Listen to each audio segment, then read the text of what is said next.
He stood. This is no longer your house. You are a small girl, no son, no husband. You can't own anything. In our tradition, property passes to men. That is how it has always been. Welcome to Tales by Steph, a home of interesting African stories. Chief Francis Chukwu was a man everyone in Enugu respected. He was not only a wealthy businessman, but also a man of his word. His name opened doors in government houses, banks, churches, and even palaces. He built his empire from scratch, starting with small plots of land he bought and sold, until he owned estates all over the southeast. Later, he invested in palm oil and transport, and soon his company became one of the biggest in eastern Nigeria. But if you asked him what his greatest achievement was, he would smile and say, "My daughter, Amara." Chief Chukwu lost his wife, Adaeze, when Amara was just 5 years old. Adaeze died during childbirth. The baby didn't survive, and Chief Chukwu never remarried. He raised Amara alone, and he gave her everything. Not just money, but love, time, and wisdom. He would always say, "Amara, money comes and goes, but your name and your brain will take you far. Learn well, speak the truth, and stand tall. You're my lioness." Amara, at just 13, understood more about business and life than most adults.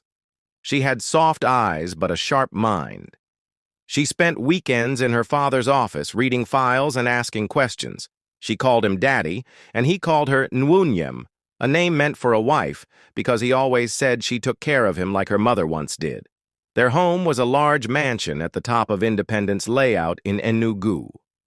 The compound had 2 large gates, a fountain at the center, flower gardens, and many staff working day and night.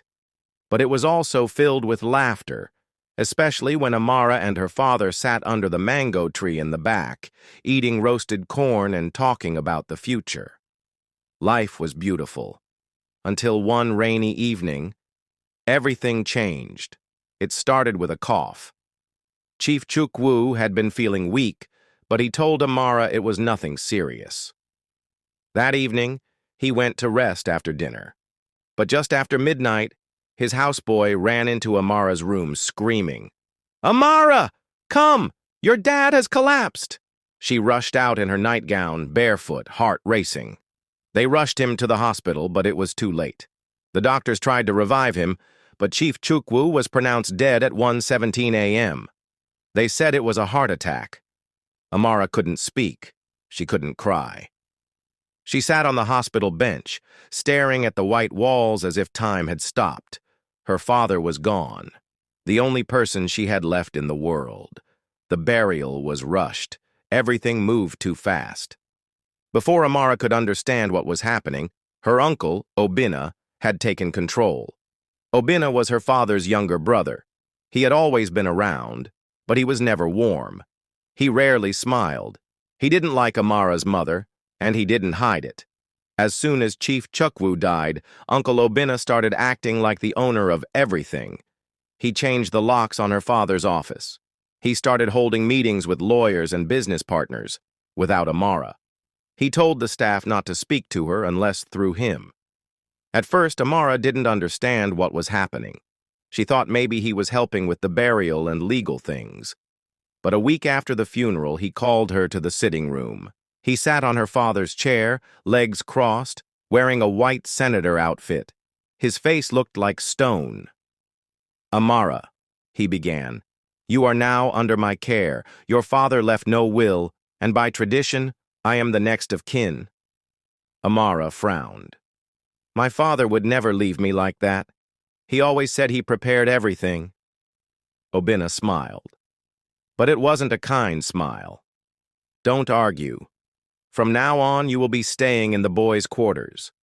The main house is no longer your place." She stared at him. "You want to send me out of my own house?" He stood. "This is no longer your house. You are a small girl. No son, no husband. You can't own anything. In our tradition, property passes to men. That is how it has always been." Amara's voice shook. That's not the law. Obina's face turned hard. The law will not help you. Nobody will. That night, she was dragged from her room. Obina's guards, acting like strangers, threw her school books into a nylon bag, carried her mattress, and dumped them outside the gate. It was raining. Thunder cracked above as the gates closed behind her. Amara stood in the dark, barefoot, shivering, her father's mansion now just a shadow behind her. She knocked, she screamed. No one opened. Even the house staff who once called her small madam looked away from the windows. She slept under a mango tree that night with her school bag as a pillow. The next morning she started walking. No plan, no direction. Her clothes were soaked, her hair sticky to her forehead. Her father was gone. Her uncle had taken everything. She had no one to run to. By evening, she found herself near Holy Grace Orphanage Home. It was a small compound with rusty roofs and peeling paint, but the gate was open. She walked in and collapsed on the dusty floor near the entrance. A woman with tired eyes and a gentle voice bent over her. "My dear, are you okay?" Amara opened her eyes slowly. "Please, I need a place to sleep." The woman's name was Sister Joy. She ran the orphanage with little help, feeding over 30 children with barely enough food. But that night, she gave Amara a plate of rice and a mattress on the floor. That became her new home. Life at the orphanage was not easy. The food was small, the mosquitoes were many. Sometimes they had no water. But Amara never complained. She washed her clothes, helped care for the younger children, and swept the compound every morning. But her heart burned with questions. Why would her uncle betray her like that? Where was her father's will? Who allowed him to take over everything? She began to read. At school, she borrowed books about land law, inheritance rights, and Nigerian court cases. Her teachers noticed her brilliance. She topped every class, even winning awards in debates and spelling bees. But her dream was bigger. She wanted to be a lawyer, not just to argue in court, but to fight for herself, for her father, for every girl that was told she was not enough.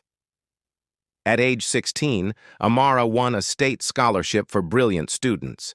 Her essay on the future of justice in Nigeria was published in a national newspaper.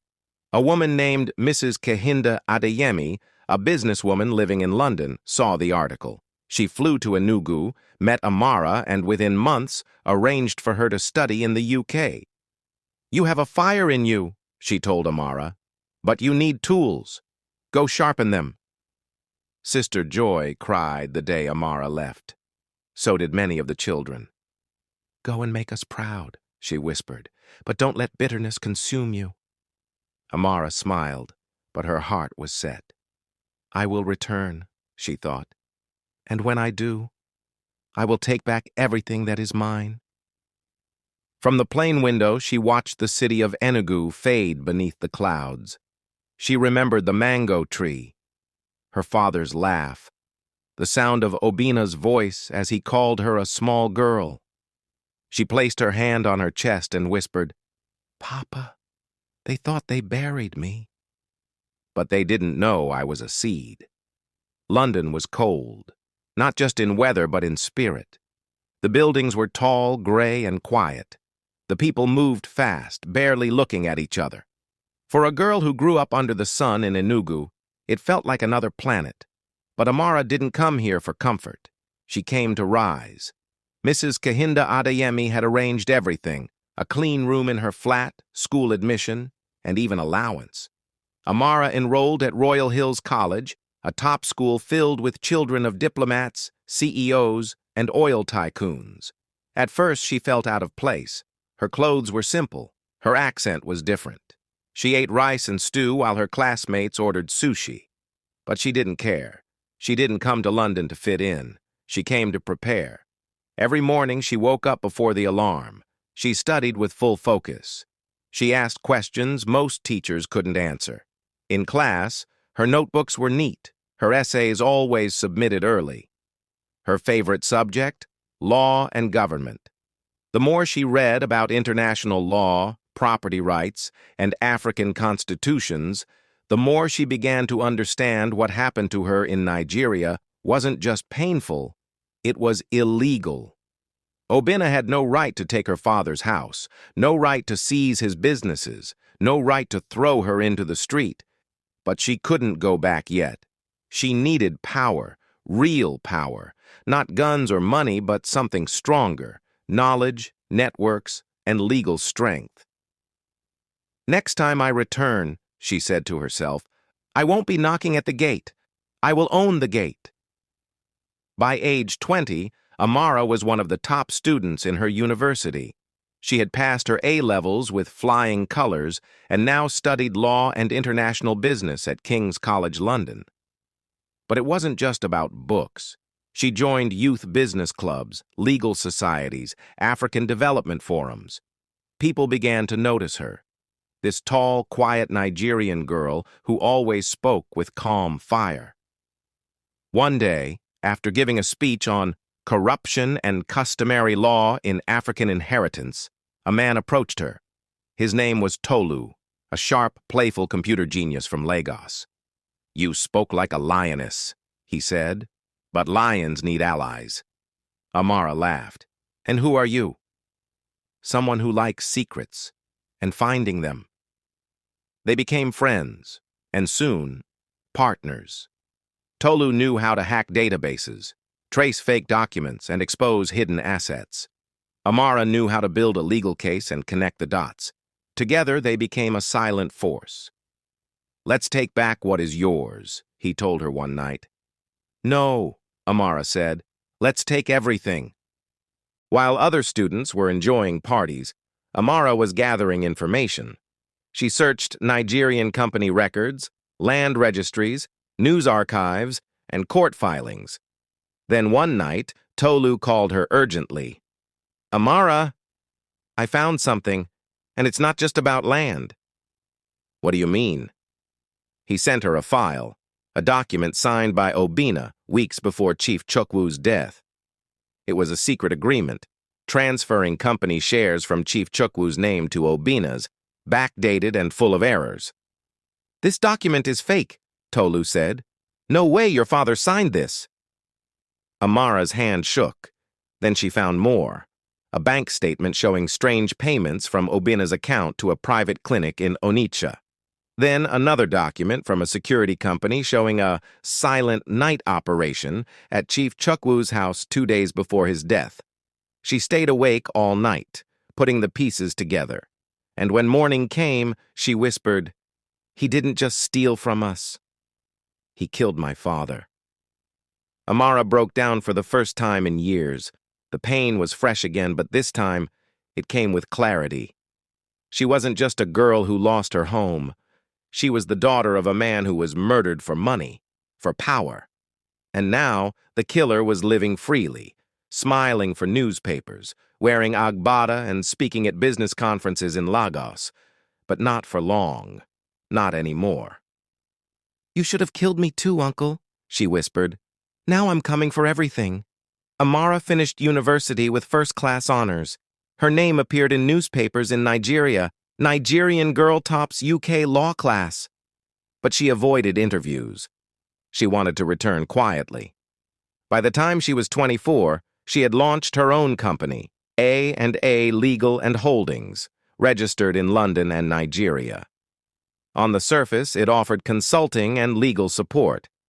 But secretly, it was her war room.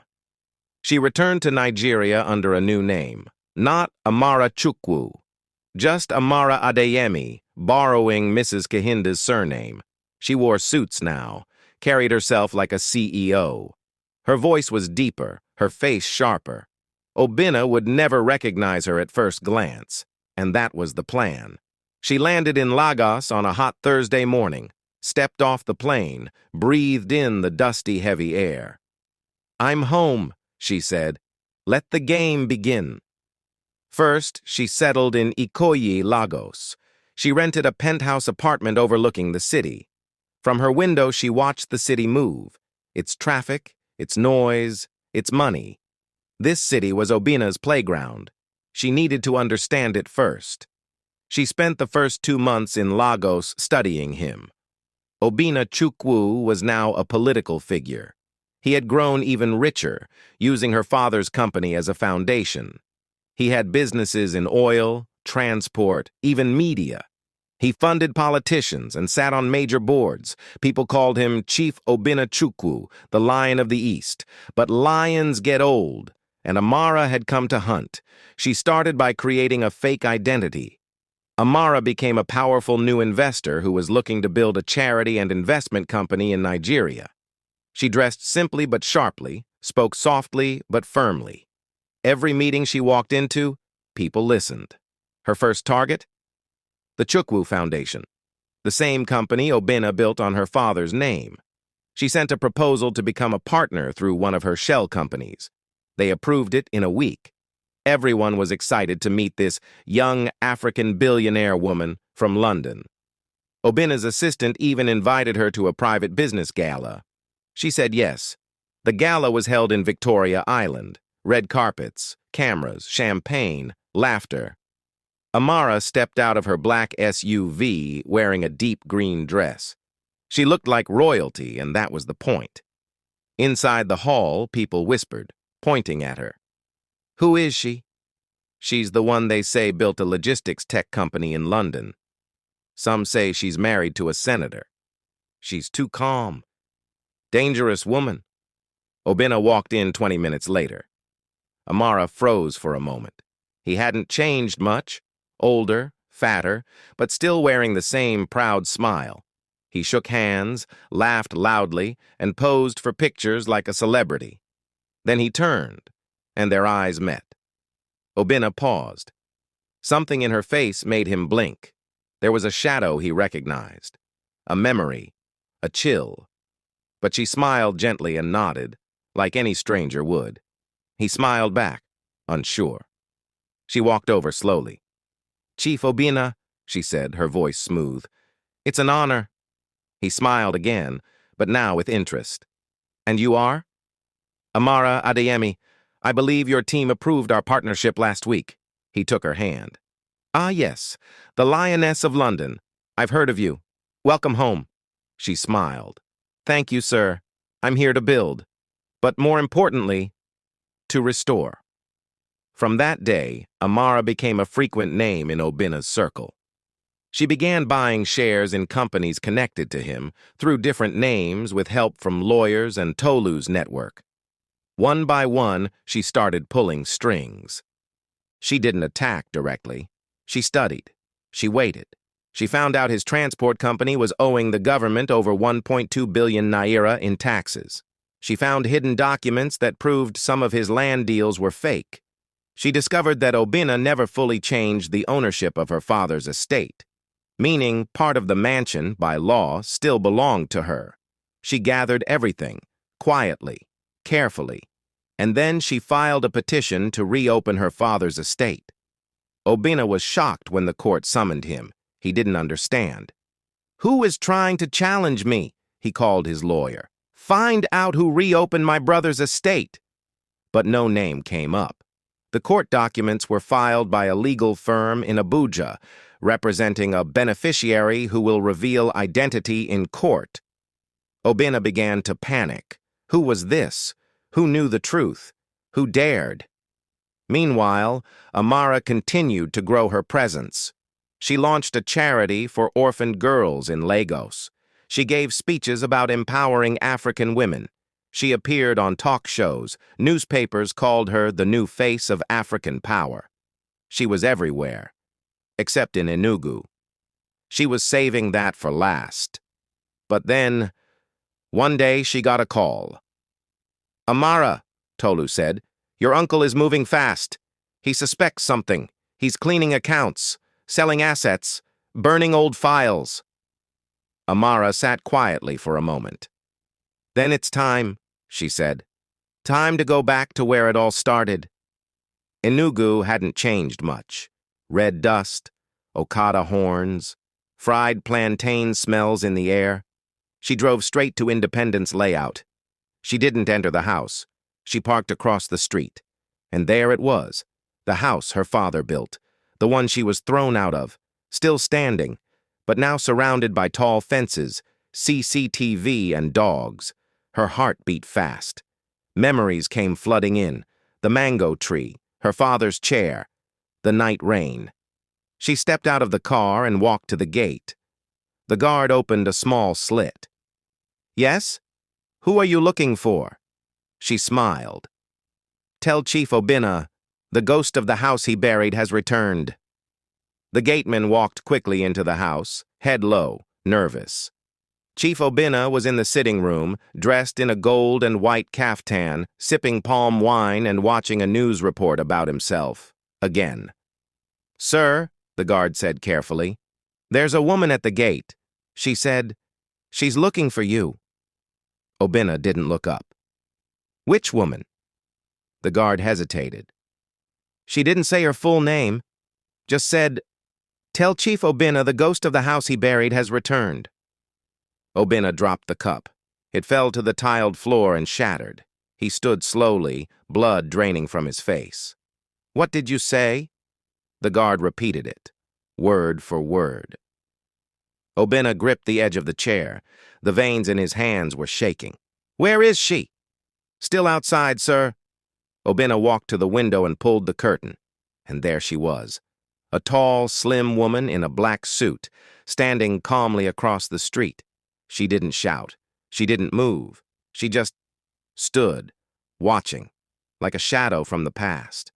Obinna's knees weakened. He stepped back from the window, breathing hard. "It's not possible," he whispered. "She's dead. She disappeared. I made sure of it." The guard looked confused. "Sir?" Obinna ignored him. He reached for his phone and called his lawyer. "She's back." "Who, sir?" "Amara, Francis Chukwu's daughter." There was silence on the other end. "But, sir, the court case, the reopening of the estate, you said—" "I was wrong," Obinna said, his voice rising. "She's alive. She's the one pulling the strings, and she's come for everything." Then Obinna looked back out the window, but this time, Amara was gone. Just the empty street, just the silence, just the fear. Chief Obinna didn't sleep for days. Since the girl at the gate came and disappeared, his life had turned upside down. Then it got worse. Early one morning, his lawyer rushed into his house. "Chief, we have a problem." "What now?" "There's a court case. Someone has reopened your late brother's estate." Obinna sat up. "Who is it?" "We don't know yet. The name is hidden in the file." Obinna's hand began to shake. He knew who it was. He didn't need to hear the name. "It's her, Amara," he whispered. "She's alive." The next day, the news spread everywhere. Radio stations, newspapers, online blogs. Chief Obinna to face court over stolen properties. Unknown heir returns to reclaim father's empire. Obinna started making calls. He paid police officers. He threatened court officials. But nothing worked. The law was moving fast. He had enemies now, powerful ones, and they were watching. On the first day of court, people filled the building. Obinna entered the courtroom, dressed in white, acting bold. But he was shaking inside. Then, the judge said, "Let the true heir of Chief Francis Chukwu come forward." Everyone turned. Amara walked in, slowly, calmly, like a queen. Obinna's mouth fell open. He stood. "No, this can't be." The judge shouted, "Chief Obinna, sit down." The court was silent. Amara stood tall and spoke. "My name is Amara Chukwu. I was thrown out of my father's house as a child. Today I have come for justice." The trial lasted for weeks. Amara's lawyers showed everything. The fake papers Obinna used to steal her father's properties. The bank records showing money paid to hide the truth. The documents that proved Obinna lied to the courts. Even one of the former workers came to speak. He said, "I saw what happened." Obinna planned everything after Chief Chukwu died. Obinna tried to defend himself, but he had no answer. The truth was too strong. At the end, the judge gave his final words. "Obinna Chukwu, this court finds you guilty. You stole from your brother. You lied to the people. You are hereby ordered to return all properties, and you will face criminal charges. Police came into the courtroom. They handcuffed Obinna. He shouted, "I am a chief! You can't do this!" But no one listened. Amara looked at him. "You called me a little girl," she said. "Now I'm the one writing the ending." A few weeks later, Amara returned to the mansion. This time, the gates opened for her. She walked into the compound, quiet and alone. Everything looked just like it was years ago. But she wasn't the same.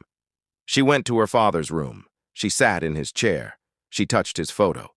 "Daddy, I did it," she whispered. "I took everything back." Amara didn't stay in the mansion. She turned it into a home for orphaned girls. She named it the Chukwu Home of Hope. Girls from the streets, girls with no family. They now had food, school, and love. Amara visited often, sitting with the girls, telling her story. "Don't give up," she told them. "They thought I was finished, but I rose. You will too." One evening, Amara sat under the mango tree, the same place she once sat with her father. The breeze was soft, the sky was orange. She closed her eyes. She could feel her father near. "You made me proud, my lioness," the voice said in her heart. Amara smiled. She was no longer that broken girl. She was now a woman, a leader, a warrior, and above all, she was home. Thank you for watching. Please subscribe, like, and comment.